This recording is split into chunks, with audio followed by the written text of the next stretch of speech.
s'il y a des zéros inutiles et donc qu'on n'est pas obligé d'écrire, qu'on peut supprimer. D'abord, dans 0,3,1, on se pose la question, est-ce que ce serait le même nombre si j'enlevais le 0? Si j'enlève le 0, 3,1, est-ce que c'est la même chose que 0,3,1? Est-ce que 0,3, c'est pareil que 3? Oui, donc on peut enlever le 0. Et on écrit 3,1, on n'écrira jamais 0,3,1. Dans 00,48, est-ce qu'on dit j'ai 00 bonbons, 00 frères, 00 sœurs? Non, un seul 0 suffit. Pas nécessaire. Dans 7,500, est-ce que ces deux zéros sont utiles? Je me pose la question, est-ce que c'est le même nombre, la même valeur si j'enlève les deux zéros? On vérifie. J'aurai toujours 7 unités, j'aurai toujours 5 dixièmes. Les centièmes et les millièmes qui s'ajoutent à ce nombre sont de 0.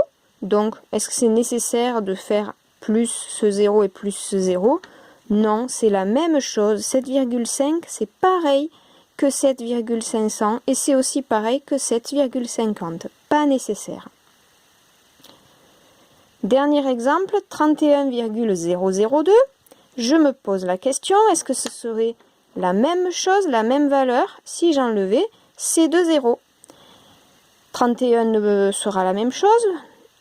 Si j'enlève ces deux zéros, ça fait donc 31,2. Est-ce que 31,2 est le même nombre que 31,002? Ben, on va vérifier. 31,2. Je vois qu'il y a ici 2 dixièmes. Pourtant, là, c'était 2 millièmes. Ce n'est donc pas le même nombre. La valeur de 0 dixième et 0 centième compte. Il ne faut pas les enlever. Sinon, tes millièmes vont devenir des dixièmes et ça n'est pas du tout la même chose. Donc je le laisse. Les zéros, finalement, quand ils sont encadrés par des nombres autres que 0, ils sont utiles. S'ils sont au tout début d'une valeur entière ou à la toute fin d'un nombre décimal, ils sont inutiles. Pas besoin de perdre ton temps à les écrire.